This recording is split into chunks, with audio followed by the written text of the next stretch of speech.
This is WPSL Port St. Lucie, the talk of the Treasure Coast.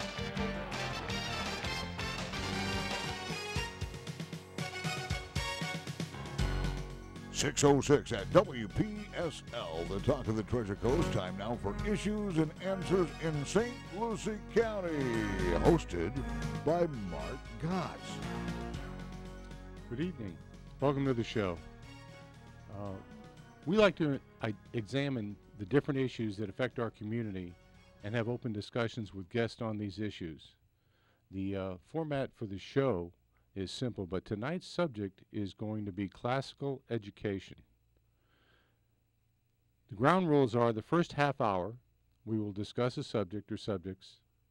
The second half hour will be open to call-in questions on issues that you feel need answers. And that phone number is 772-340-1590. Now, as I mentioned, our discussion this evening is going to be on classical education. We have a guest who's very, very involved in classical education and is doing some special things here in St. Lucie County. But I just wanted to preface things by reading to you a basic definition of classical education, which I find to be the best that I've seen. Classical education is a long tradition of asking questions and digging up answers, consulting others, then asking, seeking, and finding once more. It is joining, as one writer puts it, the great conversation. That means reading great books, the classics, studying them, mining them, talking to others about the influential ideas they contain. Whatever else classical education is, it is an ongoing series of questions and answers. And of course, that's what we do on this show, is discuss issues and discuss answers. And we're very fortunate tonight to have Sandy Krische, who has got a charter application approved here in St. Lucie County to open up the first classical education charter school in St. Lucie. Sandy, welcome to the show. Thank you. Thank you very much, Mark. I'll introduce myself for a moment. My name's Sandy Krische. I'm the founder and president of Independence Classical Academy, opening here in Fort Pierce to students next fall. I have a Bachelor of Science degree in Public Administration with a concentration on Public Policy and Leadership from IRSC, where I currently serve on the Board of Trustees after being appointed by Governor Scott back in 2014. I'm certified to teach broad social sciences in grades 5 through 9. And after a 2-year hiatus, I'm currently back wrapping up my dual graduate degrees, where I'll complete my master's in public administration this fall from FIU and my licensed law master's in education law next summer from Nova Southeastern. And I also have a graduate certificate in HR management. And I'm very politically and civically active in the community, and I'm very passionate about education policy and especially classical education, so I'm excited to talk about it tonight. You know, it's difficult to get a charter application approved in any county, and doing it with a classical education format is something that's really special. So let's talk about it. Can you tell me your thoughts on classical education and exactly what it is? So classical education, we'll put it in a nutshell. It's a two-pronged approach to education, and it's a two-pronged approach to the way we teach classical education. So first, it's language-based. And second, it has a program design based on the trivium.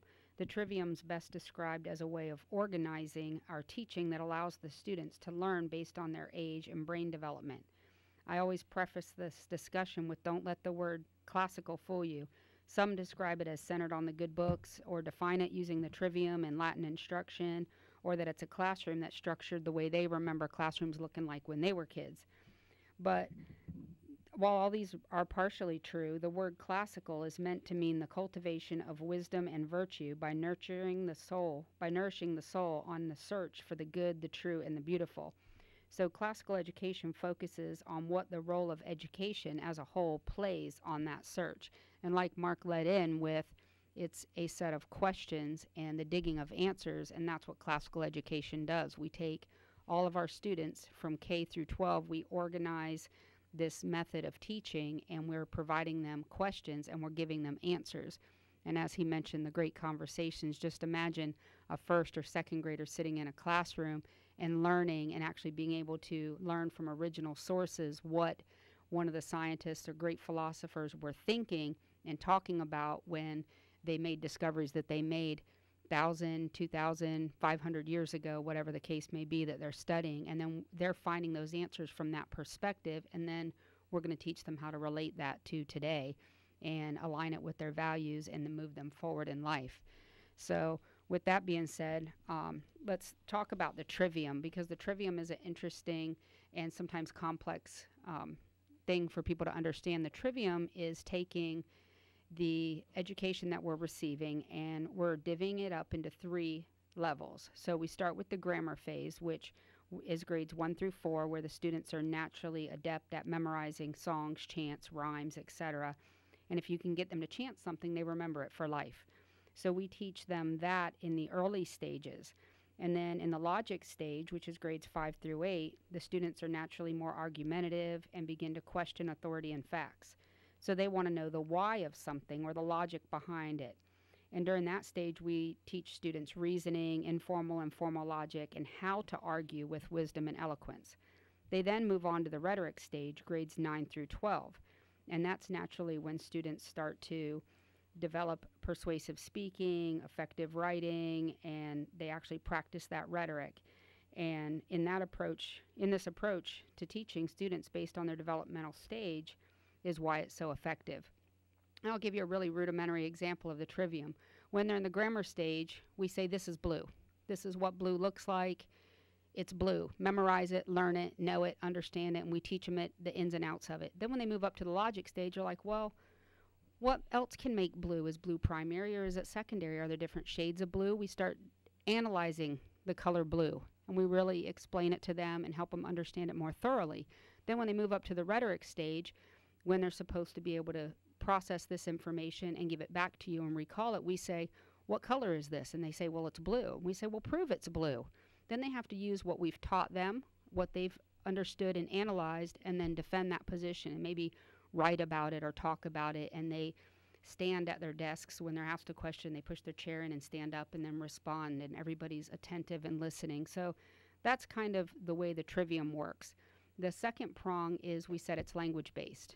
And the positive to being language-based is it's not passive. The current education that we see, kids are sitting in front of computers a lot, teachers are teaching with overhead projectors and dittos, and students are staring at things a lot, where when we have language-based, the students are forced to look at pictures and words on papers and then process that and make sense of it, and it requires the brain to work harder. And what happens is not only is it harder, but once the brain learns it, it's completely embedded in them. We've taught them based on their developmental appropriate stage, and then we've given them the information, and we've taught it in a way that's systematic and rigorous, and they've been able to learn it and retain it and recall it later. And that's classical education in a nutshell. Very, very interesting. I know the little bit of work I've done on classical education, it is a building block, and it's a building block that makes sense for thousands of years, because basically you can't communicate unless you can speak and understand a language. So by learning that in the early stages, which is when students learn even foreign languages very, very well, because they're open to new languages, having that base of being able to articulate the language is a great start. Then putting them into logic and letting them utilize asking questions and back and forth with the language that they have, and then rhetoric, which puts the first two together, the grammar and the logic.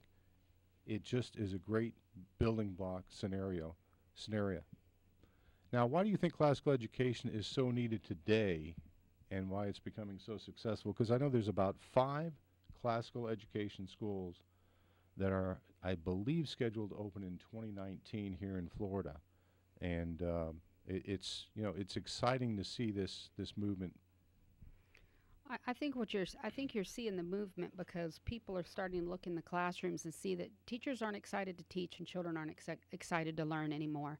and they're wondering what are the problems. They see problems with textbooks. They see problems with the lack of history. They see problems with reading at a young age and the proficiency of math and reading in our children. And so they're questioning, there's got to be a better way. And I've heard actually a lot of parents, it's very rudimentary, but the parents say, why can't we just go back to doing it the way we did it when we were kids? And we think, well, that's classical education. We have to go back. And I'm a public policy expert, so I always say what we have to do is hit the reset button on education policy, because there's too many failed policies out there and it's become cyclical. So this is a way of hitting that reset button and saying there's a better way to do it, and this is how we're going to do it. So I think that's why we're seeing the classical education charters and the movement coming throughout Florida.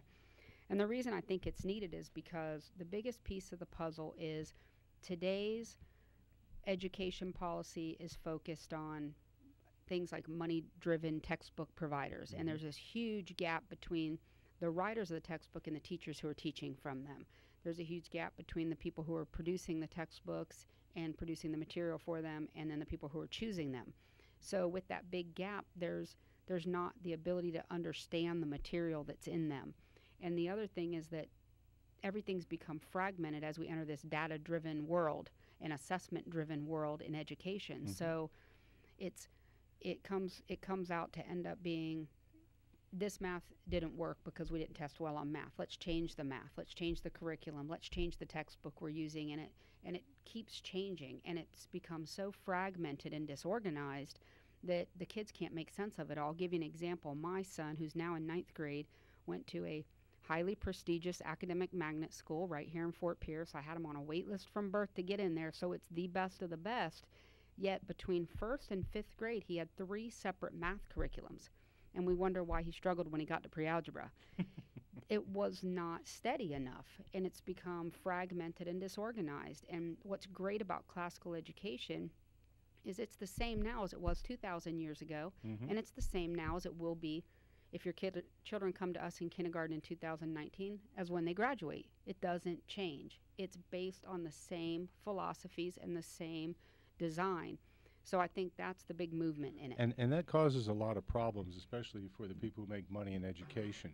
But going back to that, you know, C.S. Lewis says that when we have lost our way, the quickest way forward is usually to go home. So we're returning, we're revolving. To put it strongly, we're revolting, and we are doing it by going home, which is back to classical education that educated people for 2,500 years.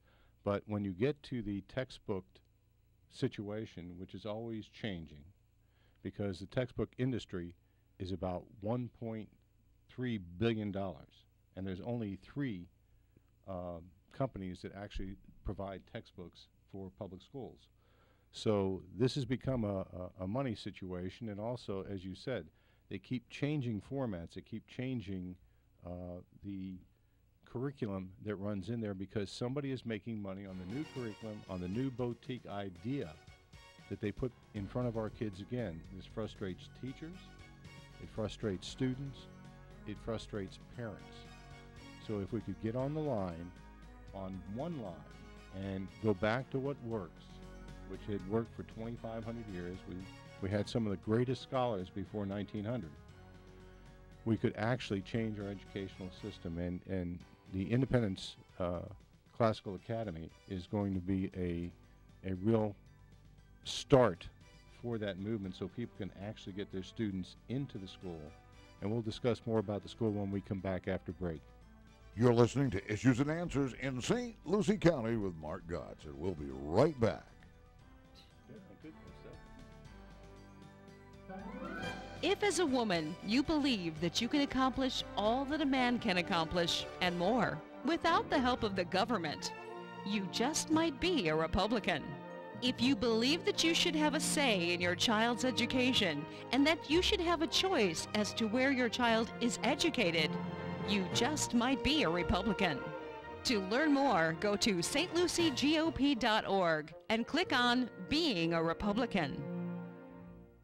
The Republican Party of St. Lucie invites you to meet your Republican candidates on Saturday, August 11th from noon till 4 p.m. at the Port St. Lucie Civic Center. Candidates from the school board to U.S. Congress and in between will be on hand. Come ask questions and get answers. No spin, no fake news, just you and the candidates. Get informed, be informed, vote informed. For more information, go to stluciegop.org. Paid for by the Republican Party of St. Lucie, not connected with any specific candidate. This is WPSL Port St. Lucie, the talk of the Treasure Coast.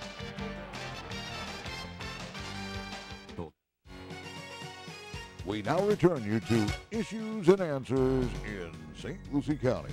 Once again, here's your host, Mark Gotz. Welcome back. Once again, the lines will open up at 6:30 for calls, and that number again is 772-340-1590. And tonight our guest is Sandy Krische. She is opening up a classical charter school here in St. Lucie County. You know, Sandy, it sounds tough, but can anyone do this and succeed in classical education? Yes, here's why they can do it. And I love this comparison. You'll find, let's fast forward 3 years, and you have a second grader that's been attending ICA since kindergarten, and you have a traditional third grader that's been in an academic magnet school or another traditional public school here in St. Lucie. And the one has had an extremely rigorous curriculum, one that most parents are like, I don't know, it sounds really hard, studying Aristotle, you know, the Iliad, I mean, it's, you know, Latin, it sounds so complex, and I don't know if my kid can do it. Heck, I've had teachers that have walked in the classrooms and said, I don't know if I'm smart enough to teach it. So yes, it's rigorous, but because it's systemic and it's based on their developmentally appropriate readiness, okay? So we've started with phonics, the rules of grammar and spelling. Before we ever ask them to put a pen in their hand, before we ever ask them to read or write anything, they're fully prepared to read and write, as opposed to today's disorganized, fragmented instruction, and they get little bits and pieces and snippets and informational text and new curriculums every year, and it's complex and it's hard for these kids to learn. And the one child's been reading Captain Underpants and the other one's reading Swiss Family Robinson.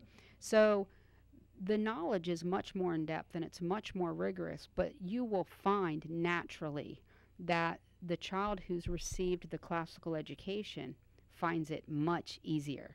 They say, well, my school's not hard. And you'll hear them talking about FSA test prep and all these other things from the other schools and the tests that they have to take and the math that they're doing and all of these things that they're learning in their school. And then you'll hear the classical kids say, well, we do this, this, this, and this. You'll go, oh my gosh, isn't that hard? No. Why is yours hard?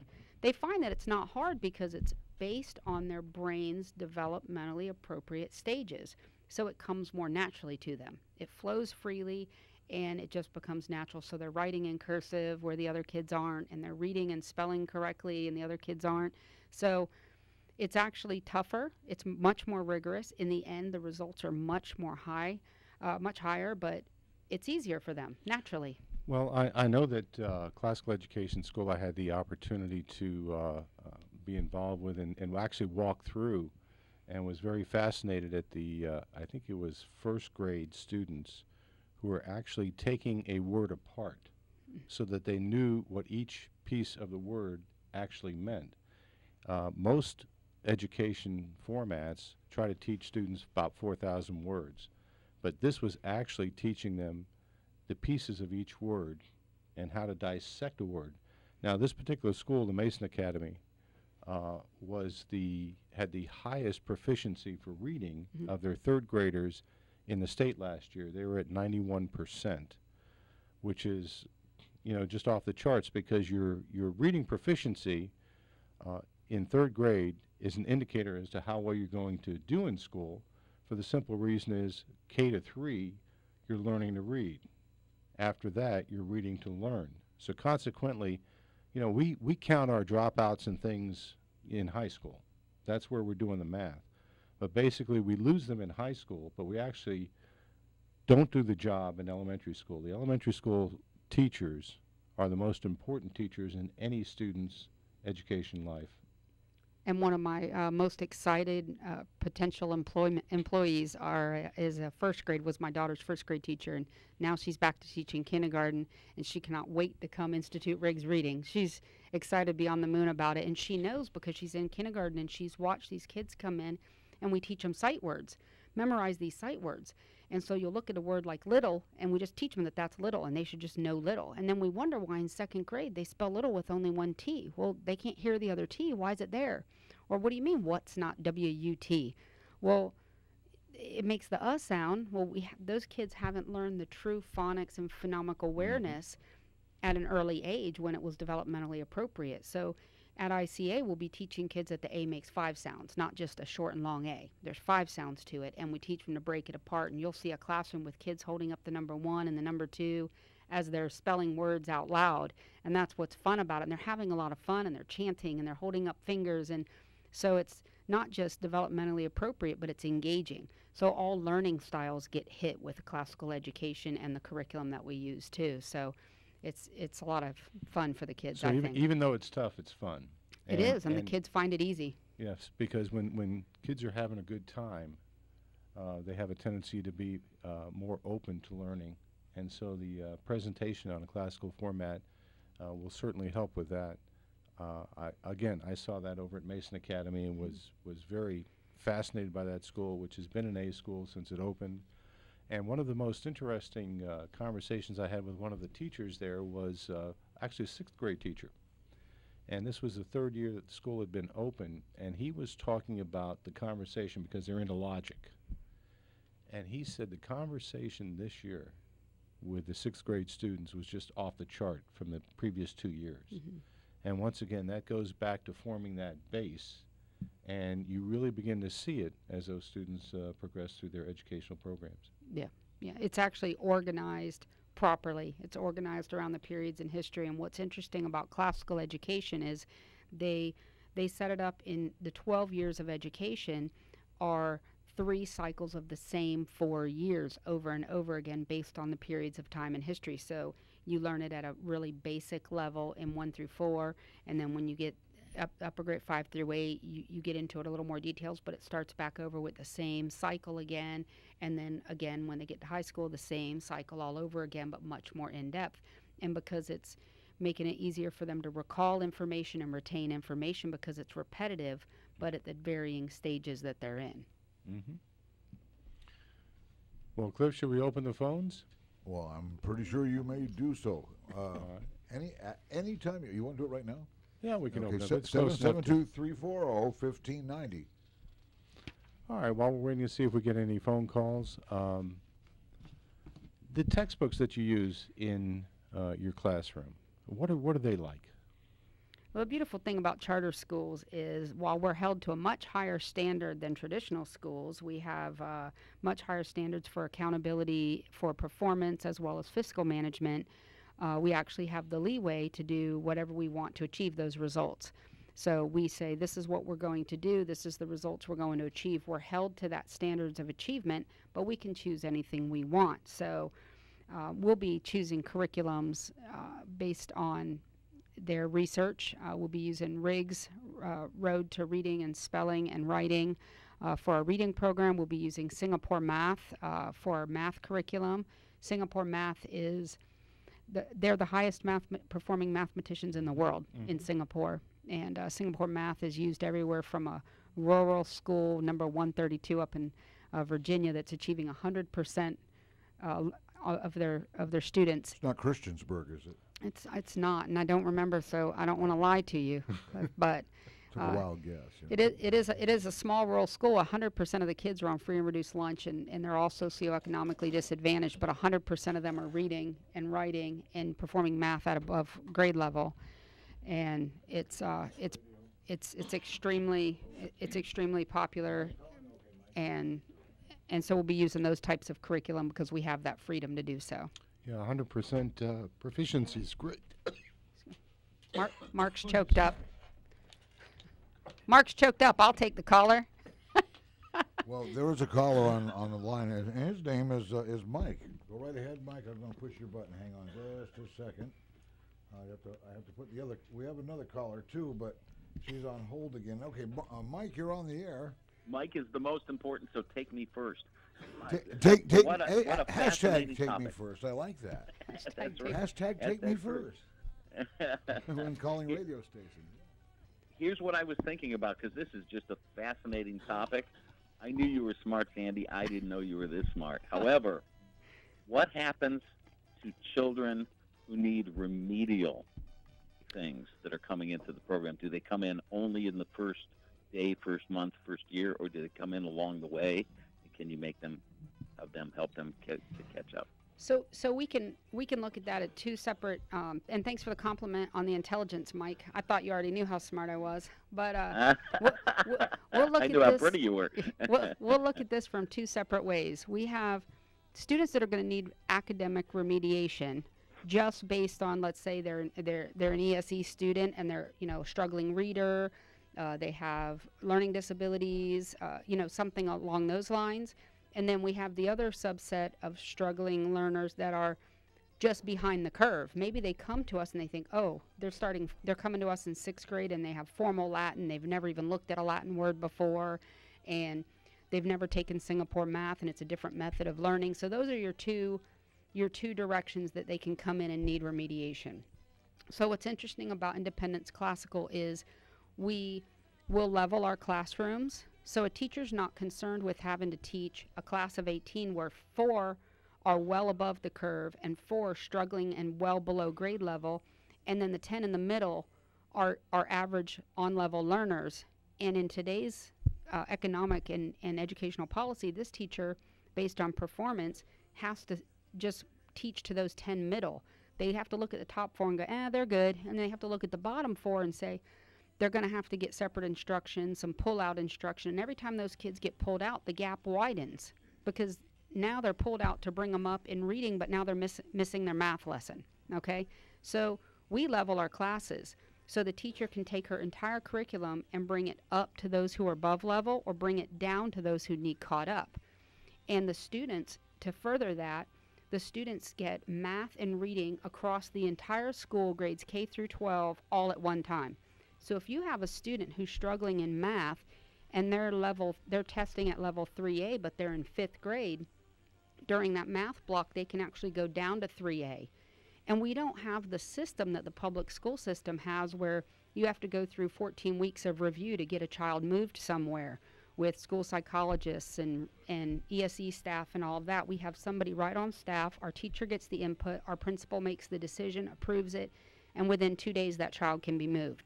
So a kid can go down to 3A, and he may only need to be there for 2 weeks. He may need to be there for 2 months. But as soon as he's got it and he's ready, then he moves on to 3B. And eventually our students will all catch up, whether they're coming to us behind or whether they're just a struggling learner in itself. And I will say the way Singapore math and Riggs reading work, the 2 biggest curriculums we have, they're brain-based. So they're great for ESE students because it touches all the learning styles, and they're great for ESOL students, which are our second language learners, because everything's based in that Latin, and that's root words for them. It comes naturally to them. So all kids, regardless of learning style, ability, or disability, they all learn in the same 3 phases, which is how we teach here. So does that answer your question? How cool. The question is, am I too late? You are too late. All right, no problem. Thanks so much. You're Appreciate welcome. You guys have a great night. Okay. Now, there was another caller that had been waiting since the beginning of the show. Oh, gosh, bless their hearts. Did you want to take that call? I thought that maybe she was a guest. Let's go to that line. And hello, are you still there? Yeah, she's not really quite sure if I'm talking to her or not. I forgot her name. Sheila. Was it Sheila? Sheila, are you with us still, Sheila? Oh! Sheila disconnected. The hold button was tricking us. So I would have hung up a long time ago. my goodness. You know, we could go ahead and take a break right now. We could do Okay, that, yeah, we'll take a break. Maybe Sheila will call back. Yeah, if Sheila calls back to 772-340-1590, because, you know, when you're scheduled to be on a great show like this one here, you don't want to miss out just because of some silly logistical reason, right? Absolutely. So, Issues and Answers in St. Lucie County with Mark Gotz. We'll be right back, right? Poor Mark, you're a Absolutely.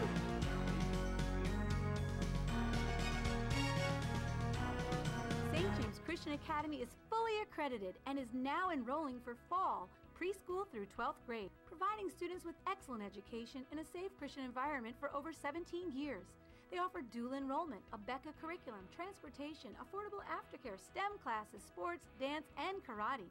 St. James Christian Academy is now accepting fall enrollment applications. Plus, ask about their free tuition scholarships. Be a part of the excitement. Schedule a tour today or visit us at stjameschristianacademy.com. The Republican Party of St. Lucie invites you to meet your Republican candidates on Saturday, August 11th from noon till 4 p.m. at the Port St. Lucie Civic Center. Candidates from the school board to U.S. Congress and in between will be on hand. Come ask questions and get answers. No spin, no fake news, just you and the candidates. Get informed, be informed, vote informed. For more information, go to stluciegop.org. Paid for by the Republican Party of St. Lucie, not connected with any specific candidate. This is WPSL Port St. Lucie, the talk of the Treasure Coast.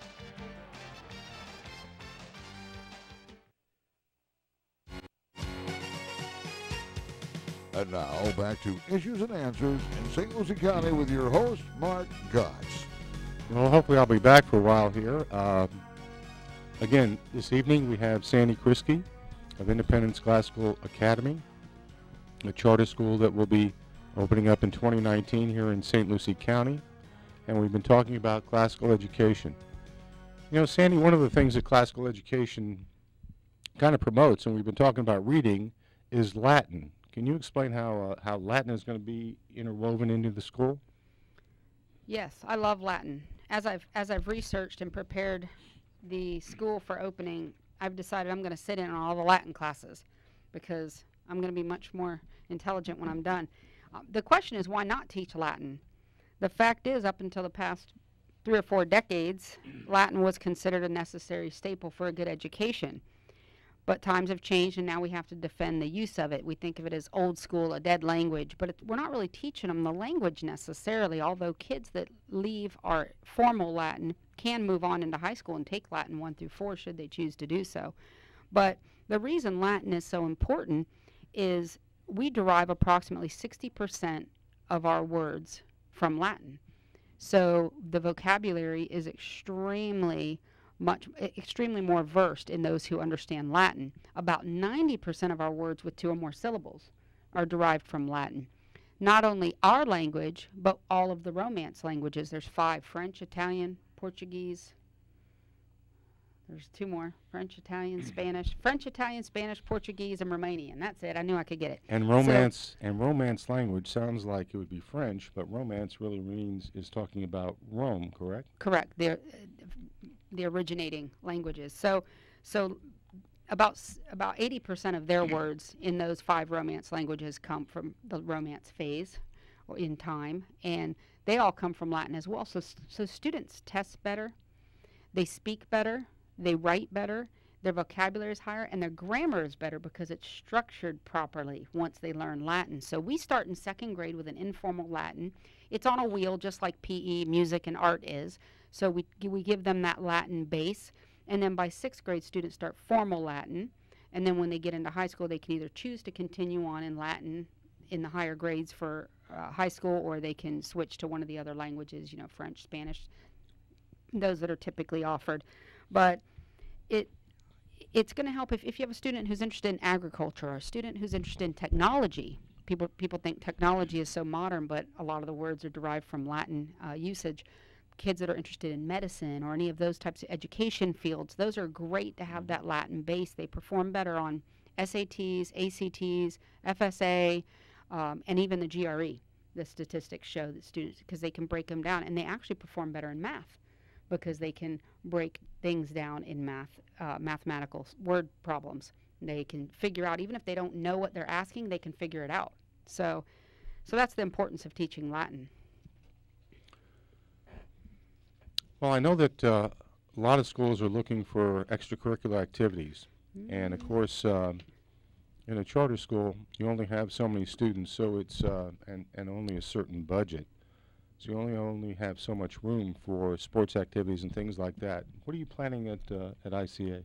So ICA will start with basketball. I've already got somebody offered to coach basketball for us. So we've got basketball, and those that can be performed in our cafetorium, which is cafeteria, auditorium, gymnasium style setting, all in one there. So we'll be starting with basketball and volleyball, and then soccer, because that can be played on a field relatively easy. So those are our sports we're looking at to start. We may or may not grow into bigger sports. You know, that's just all going to depend on enrollment and finances and the availability of coaches. So it's important to our board that we institute extracurricular activities that align with the values of the school and adhere to our mission. And if they're not working to help us achieve our mission, then it's not going to be a focus at ICA.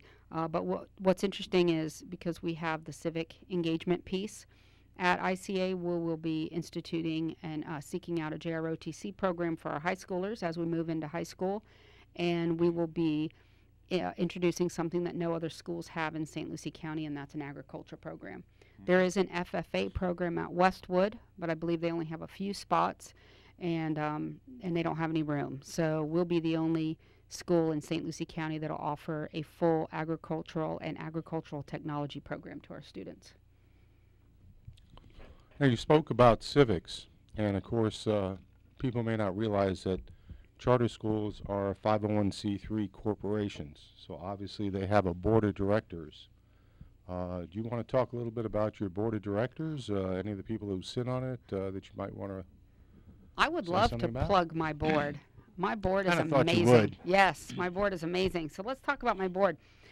We're all Fort Pierce residents, and this school is going to be in Fort Pierce, for Fort Pierce, and run by Fort Pierce. So that's our little inside motto. So we have Jeremy Tyson on the board. He has an MBA in finance, and he's a manager at a large construction firm. We have current County Commissioner Kathy Townsend, who's a small business owner and a great advocate and representative of Fort Pierce. We have Dr. Courtney Purnell, who is a professor at Western Governors University and has experience in the classroom and in educational research as well as statistics. Our most recent board member, which we have just added in recent days, is Sandra Crouch. She is the owner of Big John's Feed and Western Wear here in Fort Pierce. And as I will be transitioning shortly from being president of the board to being hired by the board as the school administrator, we will actually be seeking one more board member. So if there's anybody out in the audience, we would love to interview you and see if you want to come on board as a new board member. It's always interesting sitting on the board of a charter school. You really get to see how sausage is made in the public school system, too.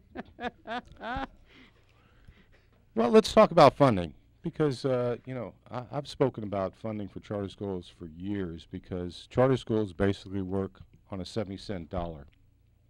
For instance, we have 40,808 students in the public school system here in St. Lucie County, and their budget this last year was $411 million. So doing some quick math on that, that's about $10,000 per student. Now a charter school, which the ones I deal with are down in Miami, but the funding is pretty much the same because of the equalization requirements. We average about $6,800 a student down in Miami. What do your numbers look like up here, and do you want to talk a little bit about that differentiation? Because, you know, charter schools were always supposed to do more with less. That's and my they have tagline. You took my That's tagline. the tagline, and they've been doing it for 25 years. And you know, when this venture first started, Mark, I looked at the same numbers. My math wasn't rough. Mine was fuzzy math, and I'm good at fuzzy math. I actually was looking at the private schools, and I figured out what the per pupil spending was in St. Lucie County. And I think I came up with like 11.5 or 11.6 at that time. And this was a few years ago. So I was like, 11,000. Well, how are the private schools doing it on a $7,500 a year tuition? And I started thinking about it. I said, well, if they can do it, we can do it on that amount. And then when I started researching what our funding amounts were, it was about the same figure. Instead of 11.7, it was 7.5, 7.6, right around there at the time. So the numbers were about right. And I said, well, if they can do it, we can do it.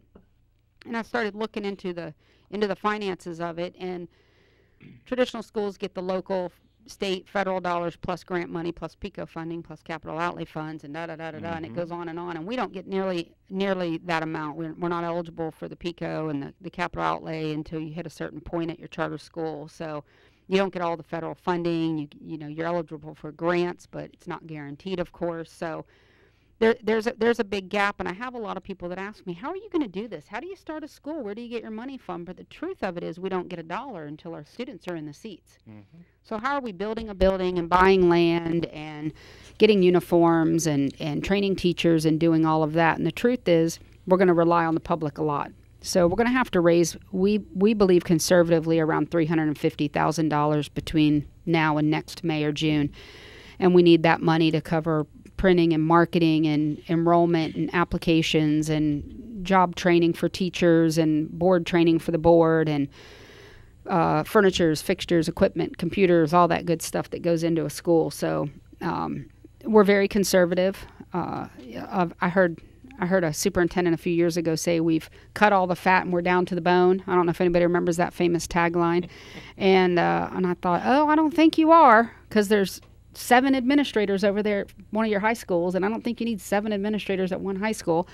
And so with that being said, we really do more with less. We'll have a school administrator to take a lot of the burden off of our principal so that our principal is left to handle curriculum and instructional matters only. And the school administrator will handle everything that's legal and all of that. So we'll be actually starting with the bone. You know, we'll have one school administrator, one principal, no APs or any of that. So we'll be really trying to slim down and look to help from the community to start this project. Yeah, I know with school funding, it comes down in 3 pieces. The federal government is about 9 to 10%. 45% comes from your state government, and 45% usually comes from your local effort. One of the real problems with that is that 10% for the federal government actually ends up costing you 60% of your time with all of the forms and applications and everything else that you have, and compliance issues that you have to do for those dollars. I've always wondered if it would be easier to give up that 10% since you've got 60% labor cost in it and just do without it. Any thoughts on that? A lot of the classical schools are doing that. You'll see a lot of them, depending on the environment and the landscape, the political landscape that they're coming into in their district. But you'll find a lot of them are rejecting the school lunch idea. They're not joining the National School Lunch Program because they don't want the government involved in telling them when and what they can and can't do. A lot of them don't get involved in a lot of curricular choices for the same reason. They won't apply for a lot of grants for the same reason, because they say, why look, people say, well, you have to apply for every dollar. But a lot of these classical schools are saying, why apply for these $35,000 if that $35,000 is going to tie up what we do with this other $150,000? It'd be better to work with the $150,000 and do what we feel we need to do with it. And the money tends to go more towards the classroom and more towards the student and more towards knowledge-based learning. So I think it's a worthwhile discussion. As we move forward, we'll be looking at every piece of federal funding that comes in and analyzing whether it has value or not attached to it. Well, we can open it up to our audience again. I'll give you the number again at 772-340-1590. An operator standing by to take your call, I am. Yes, we do have an operator standing by. The, talking about Mason Academy, a traditional, a classical school, and how well that they've done on the FSA, it's kind of fascinating because in my discussions over there, I asked them, well, what do you do as far as preparations for the FSA? And obviously their answer was nothing. Yeah.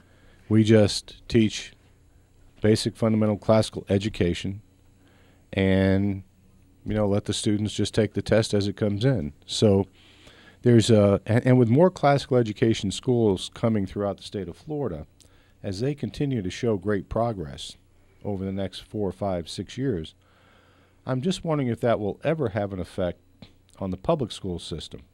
Because one of the ways I got into charter schools 20-something years ago was that I was interviewing the A.D. Henderson School, which was a university lab school down in Boca Raton on the FAU campus, one of 4 lab schools that were put in place back in 1968. And this school had consistently been one of the top 5 schools in the state. And so I was with some politicians then, and we were looking at, what made education great, and introduced to the A.D. Henderson School, and I spoke to their director then, Sandy Suratomi, who had been there for 25 years. And I said, you're a university lab school. You were created so that you could try different things as a lab school, and then present those to the public school system to try to enhance public education. So I asked her the question, in your 25 years, how many school districts had been in to walk the schools, see what your teachers were doing, look at your curriculum, trying to figure out what your success was and what they might be able to steal from you? And basically, she told me 0. No school district had ever gone into the A.D. Henderson School to find out why they had been so successful at that time for over 40 years. So it is fascinating. Education is something obviously everybody understands. We've all been educated in one way or the other. We all wish that we had additional education, I'm sure. The learning never stops. But when you have a base of knowledge, when you can read, write, and critically think, and logically look at things, it makes for a better set of citizens and students. And I think, is that your vision here? I mean, have we got any presidents or anything that are going to be graduating from ICA? We have future presidents, philosophers, accountants, all sorts of things coming out of ICA in the years to come. It's interesting that you mentioned the FSA, because that's one of the biggest questions I get, because they know we can do different curriculum, different textbooks. We can organize our classrooms different. We can hire who we want. We can pay what we want. So it's interesting. The first question on people's mouths, well, do our kids have to take the FSA? Yes. We're part of the state accountability system. Yes, your kids have to take the FSA. The students have to master certain skills before they can move on, and they have to be proficient. We have to meet the standards. The difference is how we do that. And my answer is similar to the one you got over at Mason. People ask us, well, how do you prepare them for the test then? And I say, well, we don't. That's my answer. We don't. That's the keen difference between traditional schools and classical education. Classical education is not data-driven. It's knowledge-driven. And it's not student-centered. It's teacher-centered. So we give them the knowledge. We teach them to analyze it, recall it, and then we move on. And when they test naturally higher for it. Mark's having another coughing attack. I'm off to take over. These kind of things only happen to people who speak a lot. That's right. And when we really need to say something, that's when it happens. It doesn't happen any other time. That's right. That's right. We got about 6.5 minutes left in the program, and the line's open at 340-1590. And I know that before the show started, somebody had called in. I guess they were told to call the show tonight. Well, if somebody told you you'd be able to call the show tonight, remember when you call to get through. If you get through, just hang on, and we'll get you on. Apparently, we didn't get this lady on soon enough. That's okay. And it was a little hard. That's okay. But she'll call back, I'm hoping, Never know. She has 6 minutes, right? 6 minutes? Yeah, 6.5 minutes. Oh, 6 minutes now. We're good. That's a call lot back, of time. Sheila. We'll go on and we'll talk about the question on everybody's mind. People want to know, was that our line? Do we have a caller? I'll give them a minute.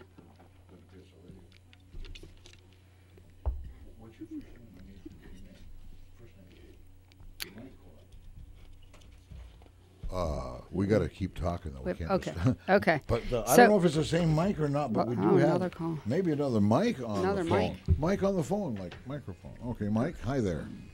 Hey, how you doing? Different mic, Okay. fortunately for everybody. But I just want to congratulate Sandy on the school and tell her how jealous I am as a survivor of the New York City school system. I recognize this mic, too. This is Mike Loeb. Thank you for calling in, Mike. Yeah, well, very excited to have this school opening up here in St. Lucie County. It's going to be a jewel for sure. And I think what people don't understand about education is that the test should never be the goal of education. Passing a test is just a natural byproduct of a good education. And when you hear the term that I guess is, it's almost part of the lexicon now of teaching to the test. Yeah. And, you just don't understand why that's necessary to do. Yeah, I agree. And actually, all of the information that the kids get has been reduced to snippets and informational text. They're not reading great literature anymore and being taught what that means and how to frame it. And so these little snippets of information and these informational texts, and they're giving them to them just enough time so they can pass a unit test or a district test, or I hear FSA prep, FSA test time, practice test, and my kids spend more time in the computer lab practicing for tests than they do anything else, and that's all they're learning. And you're right, they're just taught to regurgitate just enough information to pass a test, and at the end of it, when you look back, what knowledge have they really gained? And so that's what's great about classical education, is it's knowledge based, and we're giving them the knowledge and teaching them how to analyze it and move forward with it through life. So I'm excited, just as you are, to have it right here in our backyard, and I think it's going to be a hidden jewel and gem of St. Lucie County, and hopefully it'll become a destination school. We're getting letters of intent on an average of 10 to 15 a day right now, so we estimate we'll fill up pretty quickly as word gets out. That's great. That's great. Education is so important.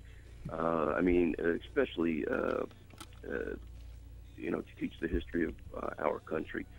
The founding, the documents, the Constitution, Bill of Rights, Declaration of Independence, and exactly what America is.